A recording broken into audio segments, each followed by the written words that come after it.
नमस्कार, स्वागत है आप सबका। मैं पुनीत पाठक। मध्य प्रदेश की दिन भर की बड़ी खबरें विस्तार से देखेंगे। ओबीसी के 27% आरक्षण पर मध्य प्रदेश में इस वक्त श्रेय लेने की सियासत जारी।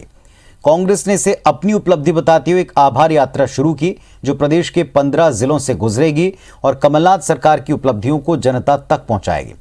कांग्रेस की इस आभार यात्रा के ऊपर बीजेपी ने निशाना साधा, कहा कि जनता सब जानती है, कांग्रेस को इससे कुछ हासिल नहीं होगा। ये तस्वीरें भोपाल में पूर्व मुख्यमंत्री कमलनाथ के बंगले की हैं, जहां उन्होंने कांग्रेस की आभार यात्रा को हरी झंडी दिखाकर रवाना किया। कांग्रेस की आभार यात्रा 15 जिलों से गुजरेगी। आभार यात्रा के जरिए कमलनाथ सरकार की उपलब्धियों को जनता के बीच रखा जाएगा। यात्रा का पहला चरण 10 से 18 सितंबर तक रहेगा। जिन जिलों से यात्रा गुजरेगी वहां जनसभाएं, जन संसद संवाद, जन चौपाल का आयोजन होगा।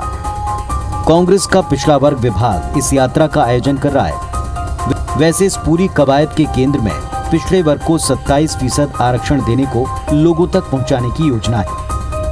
28 साल शिवराज सिंह जी कहते रहे कि मैं ओबीसी का रक्षक हूं। आज तक हमारे पिछड़ी जातियों का ओबीसी का आरक्षण 27% नहीं हुआ। अब जब से हम लोग लगे, जब हमारी गवर्नमेंट आई, हमने लागू किया। अब ये इसका श्रेय लेना चाह रहे हैं। जनता फैसला करे। कांग्रेस पार्टी ने तो दो बार 27% आरक्षण लागू किया, 14% भी कांग्रेस सरकार ने लागू किया था। इनका कहीं योगदान है क्या? इनसे कांग्रेस की आभार यात्रा से प्रदेश की सियासत में हलचल मच गई। इसकी वजह है प्रदेश के 50% ओबीसी मतदाता। दोनों ही पार्टियों को पता है कि इस वर्ग की नाराजगी चुनाव में भारी पड़ सकती है, लिहाजा सरकार और संगठन दोनों स्तर पर आभार यात्रा के विरोध में जमकर बयानबाजी की गई। झूठ, छल, कपट बोलने वाले जो लोग हैं, ये आभार यात्रा नहीं है। ये तो उसी प्रकार का जो मैंने उस दिन शब्द का उपयोग किया था, ये धोखा यात्रा है, जो लोगों को धोखे देने का काम ही करते रहे, फिर भी वही काम कर रहे हैं। दरअसल वो कुछ कर नहीं पाए हैं, पीड़ा उनकी यही है। 15 महीने तक ट्रांसफर उद्योग चलाया, वल्लभ भवन को भ्रष्टाचार का अड्डा बनाया। अब याद आ रही है उनको, कभी किसान की, कभी नौजवान की, कभी भार की, कभी आभार की। अब इससे कुछ होने वाला नहीं है। वो 15 महीने में कलई खुल गई है, निखेल उतर गई है। दरअसल कांग्रेस ने 2019 में ओबीसी आरक्षण को 27% करने का फैसला किया, लेकिन बाद में कोर्ट ने इस पर रोक लगा दी। कुछ ही दिन पहले महाधिवक्ता ने सरकार को ये अभिमत दिया कि जो मामले कोर्ट में लंबित हैं, उनमें ही आदेश लागू होता है। इसके बाद मध्य प्रदेश सरकार ने पिछड़ा वर्ग को सरकारी भर्तियों में 27% आरक्षण लागू कर दिया है। जाहिर तौर पर यह पूरा मामला कोर्ट और सियासी पैंतरेबाजी से जुड़ा है। इंतजार इस बात का है कि प्रदेश की आधी आबादी को आरक्षण का लाभ कब तक मिल पाता है। विवेक पटैया के साथ सुधीर दंडौतिया, IBC 24 भोपाल। इधर आरएसएस की तुलना तालिबान से करने पर बीजेपी कांग्रेस नेता दिग्विजय सिंह पर भड़क गई। सीहोर पहुंची पूर्व मुख्यमंत्री उमा भारती ने कहा कि दिग्विजय सिंह का सबसे बड़ा दुश्मन अगर कोई है तो वो उनकी जुबान है। उनकी जुबान इतनी खराब है, इसीलिए वो ऐसी बातें कहते हैं। उमा भारती ने कहा कि दिग्विजय सिंह साध्वी प्रज्ञा ठाकुर से लाखों मतों से चुनाव हारे हैं, फिर भी उनको समझ नहीं आ रही। उनकी बदजुबानी अभी भी जारी है। इसके कारण देश के हिंदू और मुसलमान उनसे नफरत करते हैं। उमा ने दिग्विजय सिंह को वाणी पर नियंत्रण रखने की नसीहत दी है। वहीं केंद्रीय मंत्री फग्गन सिंह कुलस्ते ने दिग्विजय सिंह को पागल करार दिया। कुलस्ते ने कहा कि वो क्या बोलते हैं, इसका ध्यान उन्हें ही नहीं होता है। दिग्विजय सिंह का कोई दुश्मन नहीं है, सबसे बड़ा दुश्मन उनकी जीभ है कि उनकी इसी बदजबानी के कारण उनसे पूरे देश, हिंदू मुसलमान सब नफरत करते हैं, इसी बदजबानी के कारण। और मैं आज भी उनको कहूंगी, दादा भाई है वो हमारे भाई, जरा अपनी वाणी पर कंट्रोल कर लो आप, बस बाकी सब ठीक है। भैया आपकी वाणी ही आपका सबसे बड़ा शत्रु है। दिग्विजय सिंह की जीभ ही उनकी सबसे बड़ी शत्रु है। दिग्विजय सिंह जैसा पागल आदमी क्या बोलता है दुनिया को, वो उसको इसी में आनंद आता है, और इसलिए दिग्विजय सिंह के बारे में हम कभी सोचते नहीं। बीजेपी के सीनियर लीडर जयभान सिंह पवैया ने कांग्रेस पर बड़ा हमला बोला। उन्होंने कहा कि भारत में पीएफआई हो, आतंकी हो, सिमी हो या तालिबानी मानसिकता, ये लोकल और पॉलिटिकल प्रोटेक्शन के बिना नहीं पनप सकते। जयभान सिंह पवैया ने आरोप लगाया कि जो परोक्ष रूप से आतंकवाद को जिंदा रखते हैं, देश तोड़ने वाले लोगों को जिंदा रखते हैं, अपने बयानों से, अपने कृत्यों से, अपनी सरकार आने पर उस पार्टी का नाम कांग्रेस है।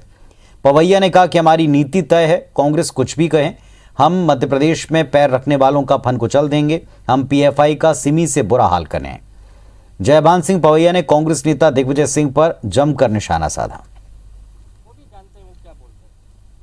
हम फन कुचल देंगे मध्य प्रदेश में पैर रखने वालों का, हम पीएफआई का भी सिमी से बुरा हाल करने वाले हैं। और इसलिए भारतीय जनता पार्टी राष्ट्रवाद की अपनी नीति पर दृढ़ता से कायम है। एक हाथ में राष्ट्रवाद का झंडा और दूसरे में विकास का। हमारी नीति बहुत साफ है। मध्य प्रदेश बीजेपी अब तक का सबसे बड़ा चंदा अभियान चलाने वाली है, जिसमें छोटे से लेकर बड़े कार्यकर्ता तक समर्पण निधि, आजीवन सहयोग निधि उनसे ली जाएगी, ताकि भविष्य में पार्टी चलाने के लिए एक बड़ी रकम की एफडी की जा सके। लक्ष्य 100 करोड़ रुपए जुटाने का है और इसे जुटाने की मुहिम 28 दिसंबर को कुशाभाऊ ठाकरे की पुण्यतिथि से शुरू होकर पंडित दीनदयाल उपाध्याय की पुण्यतिथि 11 फरवरी तक चलेगी। पहली बार ये व्यवस्था होगी कि 50 रुपए से लेकर बड़ी राशि तक आजीवन सहयोग निधि के तौर पर ली जाएगी और इस निधि के लिए बीजेपी जल्दी जिलों के टारगेट तय कर देगी। इस बार सर्वाधिक राशि 20-20 करोड़ रुपए इंदौर और भोपाल से एकत्रित करने की तैयारी। इसके बाद जबलपुर, ग्वालियर, उज्जैन, रीवा टारगेट पर रहेंगे। कोरोना के चलते आर्थिक मंदी के इस दौर में भी इतने बड़े चंदे को जुटाने को लेकर कई सवाल उठने लगे। कांग्रेस ने बीजेपी के 100 करोड़ टारगेट पर सवाल उठाए। क्योंकि ठाकरे जी की जन्म शताब्दी है तो उनके प्रति श्रद्धा व्यक्त करने का भी एक मौका है और ये समर्पण निधि निश्चित तौर पर इस बार बढ़ेगी और बढ़ना भी चाहिए। भारतीय जनता पार्टी और सुचारू रूप से अपनी आर्थिक गतिविधियों को भी चला सके, जो अर्थ का खर्चा आता है वो उसको भी बहन कर सके, इसके लिए योजना बनाई। ये भारतीय जनता पार्टी जब भगवान राम के नाम पर 1400 करोड़ का चंदा खा चुकी है तो कुल मिलाकर के ये चंदाखोर पार्टी है। कभी भगवान के नाम पर, कभी पार्टी के नाम पर, तो कभी राष्ट्रवाद के नाम पर। इनका काम ही यही है। मध्य प्रदेश में कांग्रेस आगामी 3 विधानसभा उपचुनाव और 1 लोकसभा उपचुनाव के साथ ही मिशन 2023 की तैयारी में जुट गई और इसी क्रम में कांग्रेस ने अपने मोर्चा, प्रकोष्ठ और विभागों को मजबूत करना शुरू कर दिया। प्रदेश कांग्रेस अध्यक्ष कमलनाथ ने भोपाल में अपने निवास पर प्रकोष्ठ प्रमुखों से बैठक कर आगामी कार्ययोजना पर बातचीत की। कमलनाथ ने सभी प्रकोष्ठ को अभी से चुनावी तैयारी में जुटने का लक्ष्य दिया।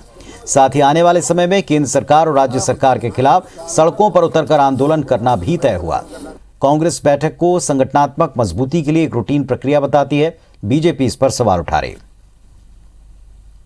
समय समय पर संगठन की मजबूती के लिए कमलनाथ जी बैठकें करते हैं। हमारी आगामी रणनीति क्या हो, प्रदेश में उपचुनाव है, 2023 के चुनाव है, इन सब को लेकर क्या तैयारी हो, संगठन को कैसे मजबूत किया जा सके, इस सब को लेकर लगातार बैठकें चलती है और उसी का हिस्सा है आज प्रकोष्ठों की बैठक ली। जिस तरह से बेरोजगारी है, भ्रष्टाचार है, आपका महंगाई चरम सीमा पर है, इन सब विषयों को लेके हम लोग सड़क पे जाएं और ज़्यादा से ज़्यादा जनता को ये बताएं कि कांग्रेस सरकार ने क्या किया और भाजपा सरकार किस तरह से देश और प्रदेश की जनता को छलने का काम कर रही है। कांग्रेस में तो प्रकोष्ठ हो, मोर्चा हो, पार्टी हो, एक ही नेता है कमलनाथ। अब किसकी बैठक कौन लेगा यही हास्यास्पद है। मैं बार बार कहता हूँ कि इस जमी से आसमां तक मैं ही मैं हूँ। नेता प्रतिपक्ष हूँ तो मैं हूँ, अध्यक्ष हूँ तो मैं हूँ।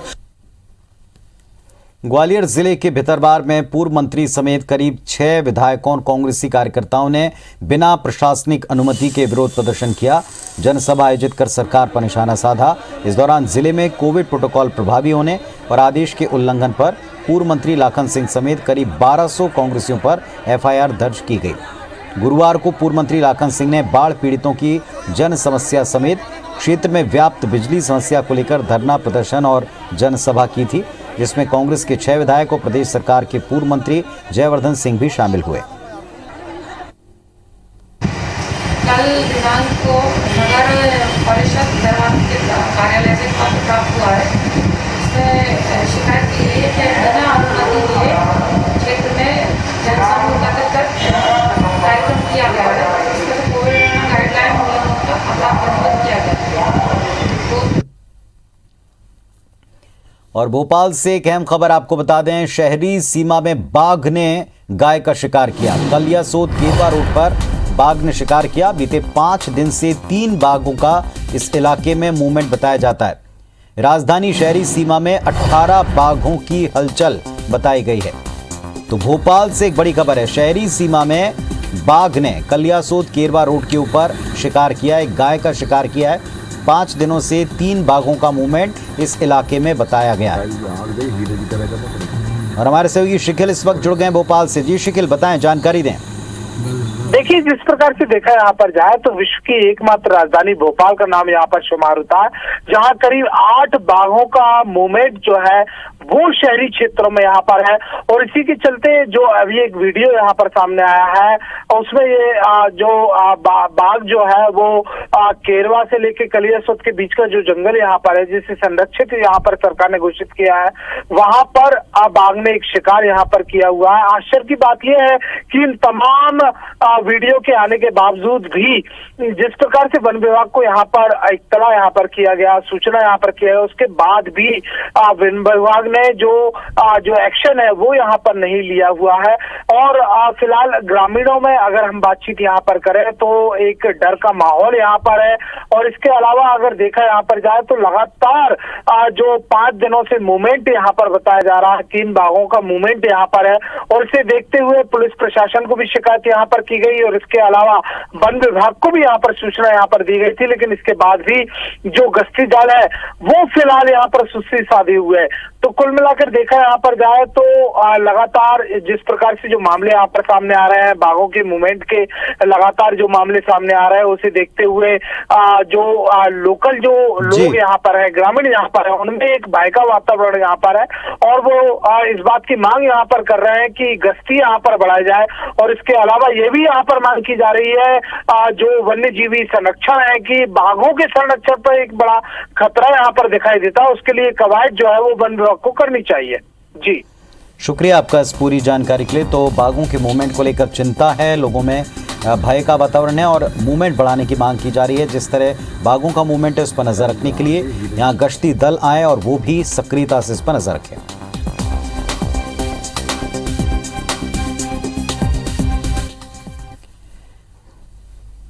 मध्य प्रदेश के ऊर्जा मंत्री प्रद्युम्न सिंह तोमर के गृहनगर इलाके में बिजली गुल होने की सबसे ज्यादा शिकायतें। शुक्रवार को बाल भवन में आयोजित सरकारी कार्यक्रम में बिजली चली गई। इस दौरान स्व सहायता समूह को राशि बांटी जा रही थी और इसके बाद करीब 10 मिनट तक मोबाइल की रोशनी में ही कार्यक्रम चलता रहा। खास बात यह रही कि इस कार्यक्रम में उद्यानिकी मंत्री भारत सिंह कुशवाहा मंच पर अतिथि के तौर पर मौजूद थे। जब उनसे बिजली को लेकर सवाल पूछा तो उन्होंने कहा कि बाढ़ के कारण पर्याप्त मात्रा में बिजली उत्पादित हो नहीं पा रही और इसीलिए दिक्कतें हैं।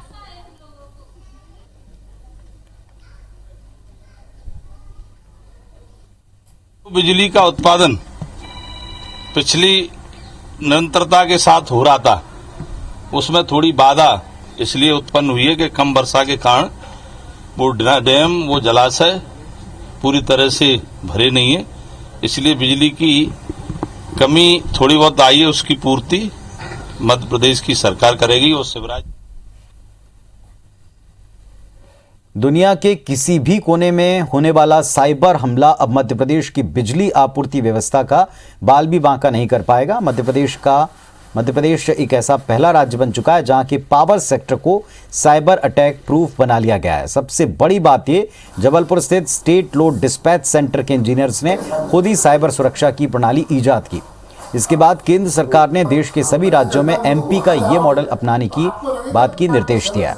पिछले साल 12 अक्टूबर को मुंबई के पावर सिस्टम पर हुए साइबर अटैक के बाद केंद्र सरकार ने देश भर के पावर ट्रांसमिशन कंपनियों को अलर्ट किया, बिजली कंपनियों को साइबर सिक्योरिटी पर काम करने का निर्देश दिया था। मल्टीपल लेयर्स का साइबर सुरक्षा तंत्र विकसित किया और हमने सिर्फ साइबर सुरक्षा तंत्र ही विकसित नहीं किया, यदि मान लीजिए कोई हैपनिंग्स होती है तो उस क्राइसिस में हम उसको कैसे हैंडल करेंगे, उसके लिए हमने एक साइबर क्राइसिस मैनेजमेंट प्लान भी बनाया। ये जो साइबर सिक्योरिटी के अटैक होंगे दूसरे देशों के माध्यम से या हमारे विघ्न संतोषियों के माध्यम से, तो उससे हमारी रक्षा हो पाएगी। भोपाल के गांधी मेडिकल कॉलेज में चल रही जूनियर डॉक्टर्स की हड़ताल तीसरे दिन आज खत्म हो गई। जूनियर डॉक्टर्स एसोसिएशन के पदाधिकारियों ने जीएमसी के डीन और कॉलेज काउंसिल के पदाधिकारियों के साथ बातचीत के बाद हड़ताल खत्म करने का फैसला किया। जूडा से मिली जानकारी के मुताबिक जिन 3 पीजी डॉक्टर्स का एडिशनल रजिस्ट्रेशन होल्ड किया गया, उस प्रक्रिया को खारिज किया जाएगा और मध्य प्रदेश मेडिकल काउंसिल के पास रिकमेंडेशन के लिए भेजा जाएगा। साथ ही हड़ताल के दौरान जो कार्रवाई कॉलेज प्रबंधन ने की, उसको भी रद्द कर दिया जाएगा। जून में हुई जूडा की हड़ताल के बाद जेडीए के 3 पदाधिकारी डॉक्टर्स का रजिस्ट्रेशन होल्ड कर दिया था। इसे निरस्त कराने के लिए पिछले 3 दिन से हड़ताल जारी थी।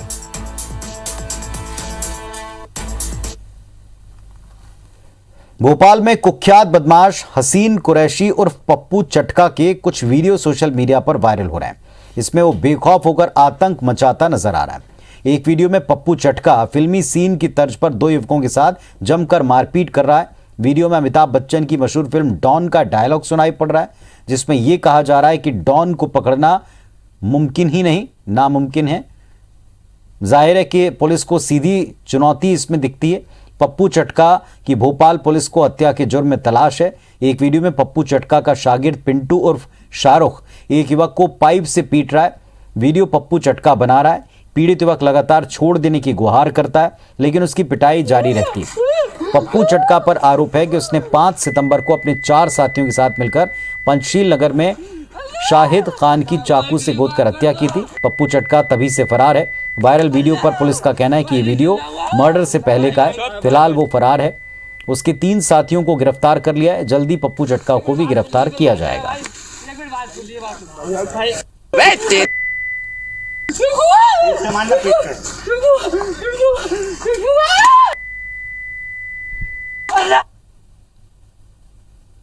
थाना टीटी नगर में जो मर्डर केस हुआ था, उसमें 3 आरोपी जो थे उनको हमने गिरफ्तार करके पेश कर दिया है। एक आरोपी जो शेष है पप्पू चटका, वो भी फरार है। और इसमें जो अभी वीडियो जो उसका सामने आया, ये पुराना वीडियो है जो उसके फरार होने से पहले का ही है, जिसमें वो एक व्यक्ति को मारते दिख रहा है। इसमें बाकी हम लोगों ने अपने टेक्निकल एनालिसिस स्टार्ट कर दिया है। बाकी मुखबिरी भी हम लोगों ने अपनी चालू कर दी है। जल्दी हम उसके बारे में पता लगा लें।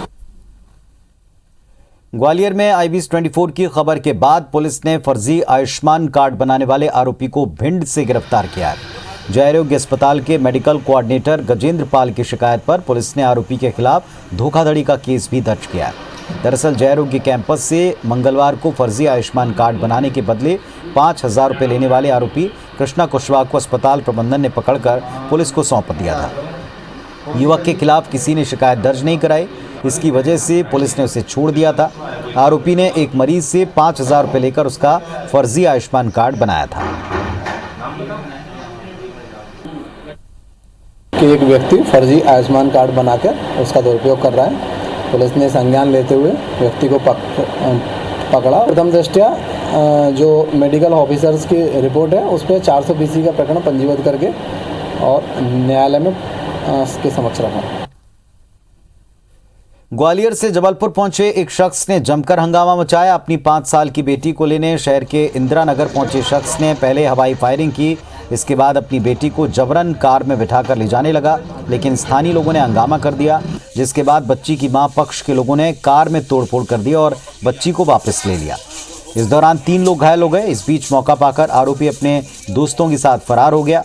मौके पर पहुंची पुलिस के मुताबिक ये घटना पारिवारिक विवाद के चलते हुई। फिलहाल रामपुर पुलिस ने आरोपी और उसके साथियों पर केस दर्ज कर लिया है। तलाश जारी है। पारिवारिक विवाद है। अभी जैसा कि इनके घर के लोगों ने बताया था कि वो बच्ची को ले जा रहे थे और इन्होंने उसको रोका। उसी दौरान विवाद हुआ। MLC करा रहे हैं और केस दर्ज किया जा रहा है। आवश्यक कार्रवाई की जा रही है। इंदौर में क्राइम का ग्राफ तेजी से बढ़ रहा है। जिले में 1 महीने में 6 से ज्यादा हत्या, लूट, डकैती, चोरी जैसी घटनाएं सामने आई और इसी बीच पुलिसकर्मियों का 2 वीडियो वायरल हुए, जिसमें पुलिस की कार्यप्रणाली पर सवाल उठ रहे हैं। पहला मामला एरोड्रम थाने का, जहां पुलिसकर्मी थाने के अंदर लूडो खेलते नजर आए। ये वीडियो थाने पहुंचे एक शिकायतकर्ता ने बनाया। दूसरा वीडियो अन्नपूर्णा चौराहे के पास का, जहां पुलिस के डायल 100 वाहन में ड्राइवर और कांस्टेबल सोते नजर आए। पूरे घटनाक्रम पर वरिष्ठ अधिकारी काफी नाराज हैं।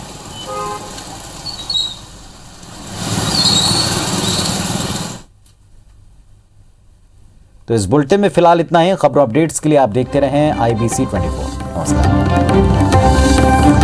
है।